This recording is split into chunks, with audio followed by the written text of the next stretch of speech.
Let's now look at the technique of downward arrowing, a technique that's very closely associated with Socratic method. What is downward arrowing? Well, downward arrowing is the systematic unpacking of details of a client's experience. We use questions like, just what went through your mind, or what feelings did you experience? And at that time, what did it mean to you?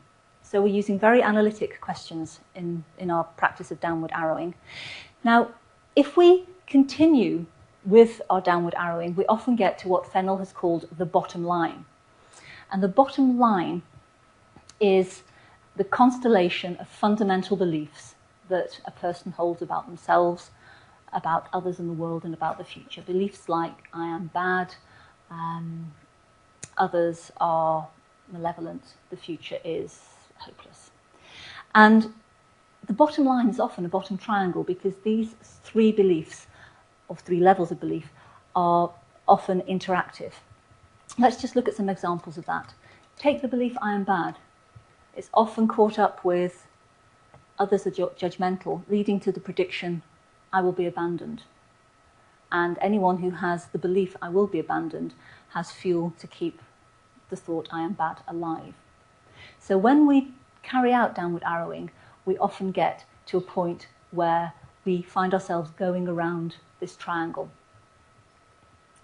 When you've done that, you know that you've unpacked as deeply as you can go. Let's have another look at another example. This is a more positive example. I am superior. Others are inferior. What does that mean for the future? It means I can do as I please. And anyone who's wandering around with the belief I can do as I please is going to continue to feel superior. So this is a very narcissistic triad of beliefs. But again, it's there just as an illustration of how these types of core beliefs interact such that there's often a triangle of core beliefs fundamental to clients presenting difficulties. I'd like to show you some downward arrowing actually in action now. And again, this is an exercise carried out with Jo, the young woman with bulimia. And first of all, I want us to look at downward arrowing done badly. So after you'd eaten the bread roll, you said you felt terrible and you thought, well, now I've done it. Can you tell me what it meant to you, that now I've done it? What was so bad about that? It meant that I'd broken my diet that I was on. You know, I shouldn't have eaten the roll. Right. And what was so bad about that? What was so bad about breaking your diet? That I'll just get fatter.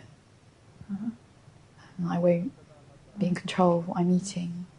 And what's so bad about that? About being fatter and not being in control of your eating? What's so bad about that? That I won't stop eating. You know, I'll carry on and just get bigger. And if you did get bigger, what would be so bad about that? It meant that I'd failed. That because I haven't kept to the diet that I should have done. Right.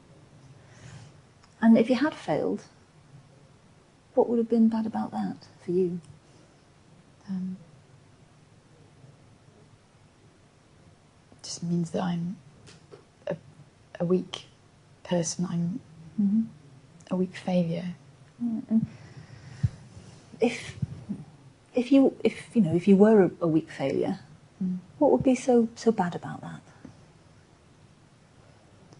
That I'm just a weak-backed failure, and I'm just going to get fatter. A weak-backed failure, and I'm just going to get fatter. Can you tell me a bit more about what that means to you? What's so bad about being a weak-backed failure?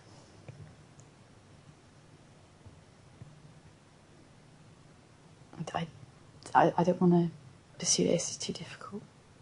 Okay. Let's think of why that illustrates downward arrowing done badly. Well, it lacked an explanation. The therapist just launched in. Some clients can tolerate that. Some clients can't tolerate it. It's too much, too fast. It was monotonous. Although what's so bad about that can be a useful Socratic question from time to time, its overuse is monotonous and begins to spell insensitivity. And that came through loud and clear in that role play. The therapist was very insensitive to what Jo was feeling, how Jo was handling this barrage of questions. And as you saw, the session ended quite unfruitfully. So let's look at downward arrowing carried out a better way. So when you'd eaten that bread roll and you felt bad about it and you thought, well, now I've done it, I'm interested to know a little bit more about what was behind that thought. Is it okay if we explore that a bit? Sure. Okay. And if it gets a bit too much, just tell me to back off. Okay, that'll be fine.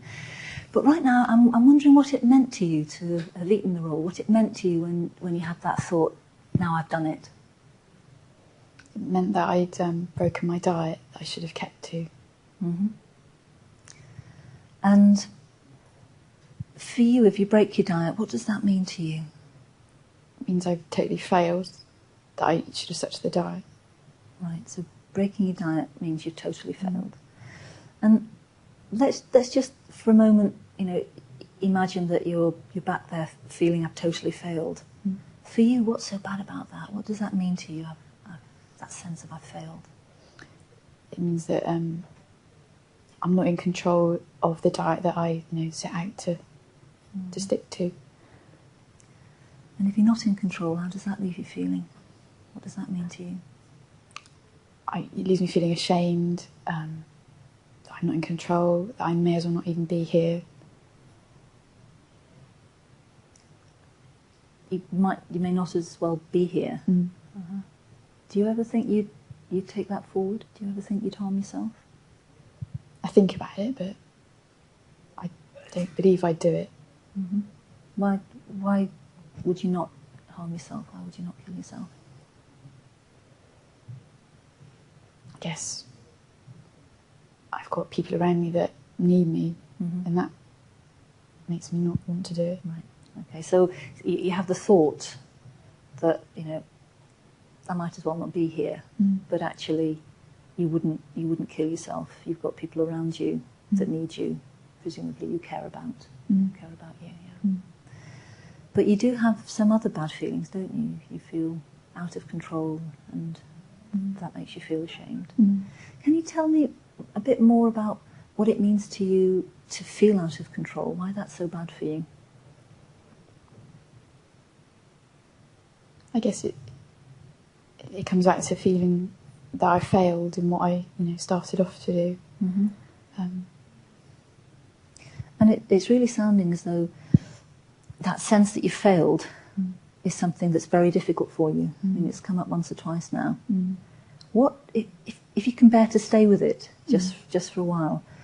For you, what does it mean to have failed? It just reminds me of what my aunt said to me, that I'm just a weak back failure.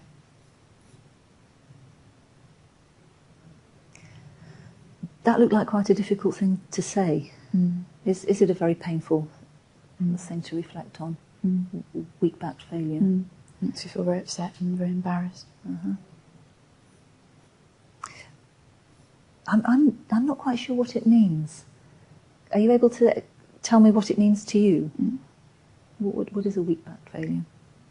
It's somebody that is a weakling, somebody that never stands up for themselves, lets people walk all over them, and somebody that will never achieve, just be there and not, achieve what they want to achieve.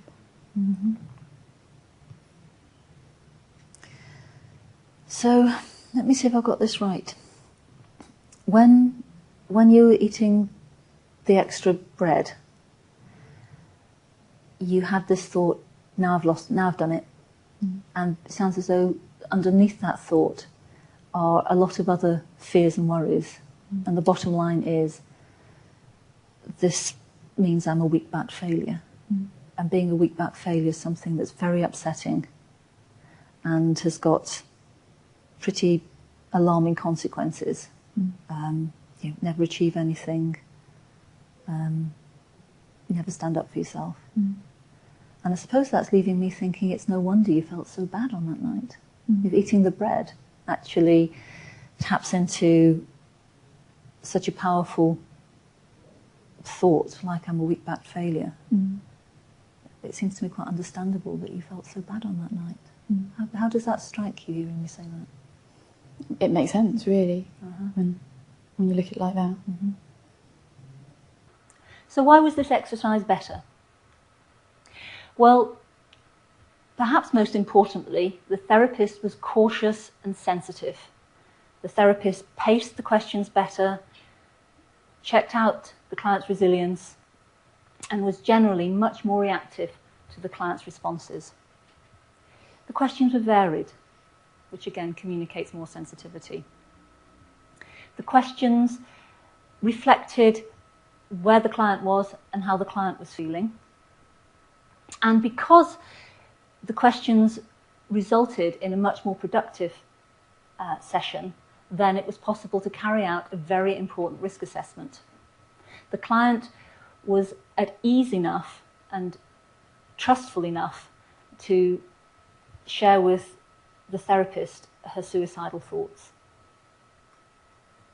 And the whole exercise was suffused with summaries so that the client could appreciate that the therapist had been listening, the client was given an opportunity to iron out kinks in the therapist's understanding.